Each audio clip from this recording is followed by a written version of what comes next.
को पता है दिनांक 1/3/2025 को नसीराबाद सदर थाना क्षेत्र में भटियाणी गांव में एक 65 साल की महिला महिला की हत्या की वारदात हुई थी, जिसके साथ लूट के तथ्य भी सामने आए थे। उसके कानों में पहने हुए कुंडल और गले में पहना हुआ एक पेंडेंट, वो दोनों चीजें की साथ में लूट हुई।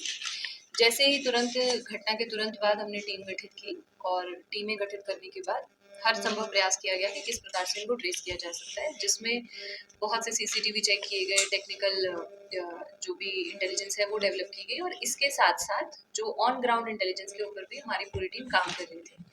इस मैटर में हमें सफलता प्राप्त हुई है और सफलता में पड़ोस में ही रहने वाली एक लड़की जिसका नाम संजू लड्डू गोपाल के आपके पास में पोशाकों के अंदर पूरी रेंज मिल जाएगी। सर्दी का भी देखिए कलेक्शन में हमारे पास आगे इस पर सिंहासन मिल जाएंगे, स्टील के झूले मिल जाएंगे, आपको लकड़ी के झूले मिल जाएंगे, लड्डू गोपाल मिल जाएंगे। श्रृंगार का भी सारा सामान हमारे पास में मिल जाएगा। पुत्री रामदेव जाति प्रजापत है, 20 साल की ये लड़की है जिसने इस घटना को कारित करना पाया गया और उसमें जो घटना में यूज किए हुए वेपन थे वो मौके से हम लोगों को पहले ही मिल चुके थे। आगे जो इसका अनुसंधान है वो जारी है। घटना कारित करने का जो कारण है वो पैसों की कमी ही है। वो उसको शौक थे, शौक पूरे करने के लिए जितने उसे पैसे चाहिए थे उतने उसके पास नहीं थे, तो उसको जो एक वृद्ध महिला जो दिन के समय अकेली रहती थी वो एक सॉफ्ट टारगेट लगी और उसको उसने टारगेट करके इस प्रकार की घटना को अंजाम दिया है।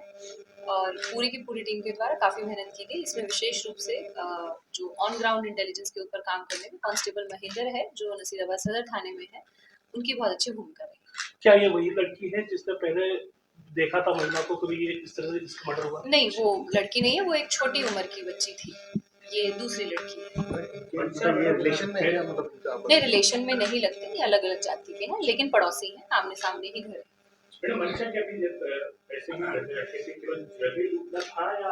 नहीं, उसको पैसों का ही था मंशा। वो 20 साल की लड़की है, कोई हार्ड एंड क्रिमिनल नहीं है, तो उसे संभवतः उसे समझ नहीं आया होगा कि ये भी एक तरीका हो सकता है, अलमारी में से भी पैसे निकाले जा सकते हैं। बाकी उसके अनुसंधान से और ज्यादा क्लियर हो जाएगा, बट जो पर्पस रहा वो पर्पस जो है वो ग्रीड ही है, लालच के कारण और लूट की मंशा रखते हुए ये घटना कारित की गई।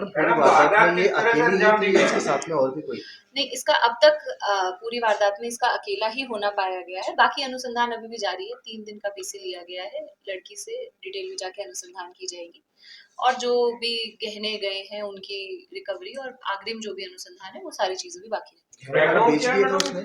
नहीं, अब उससे अनुसंधान करके जैसे मैंने बताया 3 दिन का पीसी लिया गया है, अगले 2 दिन के अंदर क्लियर हो जाएगा। वारदात करी कैसे ये तो बताओ मैम। वारदात जैसा कि आपको बताया ये घर के सामने ही रहती है और जो महिला है उसको उसके रूटीन के बारे में इसको जानकारी है। ये कई लंबे समय से इस चीज को नोटिस कर रही थी कि किस समय पर महिला घर में अकेली रहती है। घर में जब उसकी उनकी जो मृतका है उनकी बहू लगभग 11:15 बजे खेतों के लिए चली गई और उसके बाद घर में कोई नहीं था, तो ये तुरंत इसने इस तरीके से उनको अकेला पाके और इस वारदात को अंजाम दिया। और क्योंकि घर सामने ही है तो भागना भी कोई इशू नहीं था। हम लोग लंबे समय तक, हमारी पूरी डीएसटी की टीम और कई थानों की टीम लंबे समय तक सीसीटीवी खंगाल रही थी कि हो सकता है कोई बाइक से आया हो सकता है कोई गैंग हो, तो इस प्रकार का कोई मूवमेंट हमें मिल नहीं पा रहा था, जिसका कारण यही है कि लड़की सामने रहती है, वो वहीं से निकली और वहीं घर के अंदर चली गई और तुरंत घर के बाहर कोई सीसीटीवी कैमरास नहीं लगे हुए थे। बैकग्राउंड क्या है लड़की का? शादीशुदा है या होने वाली? शादीशुदा तो नहीं है और पढ़ाई लिखाई कितनी 12th पास किया हुआ है। कोई प्रेम प्रसंग का कोई अभी तक इस प्रकार की कोई बात नहीं है। मैम, पुलिस को किस तरह से पता चला कि सामने वाली लड़की ही नहीं वारदात अंजाम दी? मतलब पुलिस को क्लू कहाँ से मिला? जैसा कि मैंने आपको बताया, हम मल्टीपल स्ट्रीम्स पे काम कर रहे थे। हमारी एक टीम जो है 4-5 टीमें हमने सीसीटीवी फुटेजेस देखने के लिए बना रखी थी।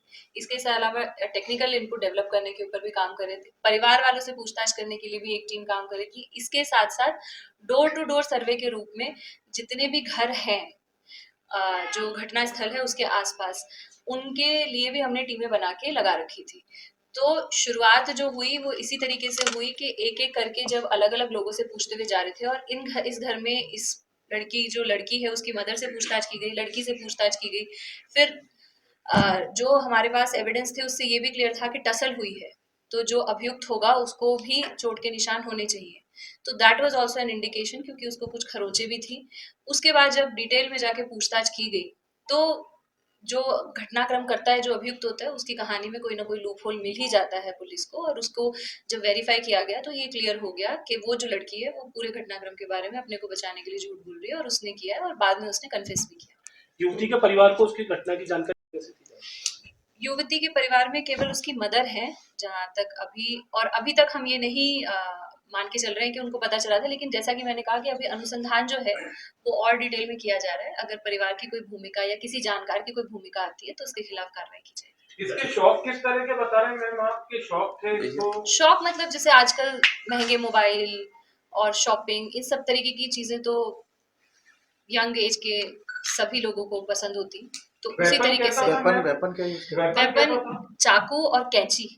घरों में कैंची होती है और चाकू होते हैं, तो उन चाकू और कैंची से वार करके क्या ये घटना को साथ ही अंजाम लेके दिया आई थी या महिला के घर से ही उठाया? ये जो चाकू और कैंची है वो अभी तक के अनुसंधान में ये है कि महिला के घर पे जो उपलब्ध थे उन्हीं को यूज किया गया, पर ऐसा हो सकता है कि कोई ऐसा वेपन हो जो अभी हमारे को रिकवर ना हुआ हो, तो अग्रिम अनुसंधान में हम उस पहलू के ऊपर भी जांच कर रहे हैं। ये क्राइम पेट्रोल जैसे एपिसोड देख करके तो कहीं इसको इंस्पिरेशन नहीं मिला कि मैं मार भी दूंगी तो पता नहीं चलेगा? ऐसा तो नहीं है कहीं कुछ? मैं अभी तो इस बारे में टिप्पणी नहीं कर सकती, लेकिन अग्रिम अनुसंधान के बाद हो भी सकता है, क्योंकि आज के समय में टीवी में बहुत कुछ ऐसा आप देखते हो कि जिसमें आपको लगता है कि शायद आप क्राइम करके बच सकते हो, लेकिन यूजुअली इस प्रकार का जघन्य अपराध करके बचना ऑलमोस्ट असंभव होता है। मतलब महिला के रहन सहन से प्रभावित थी इसलिए लूटपाट की, या और भी कोई कसर थी पुरानी? नहीं, पुराना कोई आपस में किसी प्रकार की रंजिश सामने नहीं आई है। कारण जो है, जैसा कि मैंने कहा, अब तक के अनुसंधान में हमारा कारण जो है वो मॉनेटरी गेन का पर्पस ही आया है। चेहरे पे कोई शिकन है क्या इस लड़की के?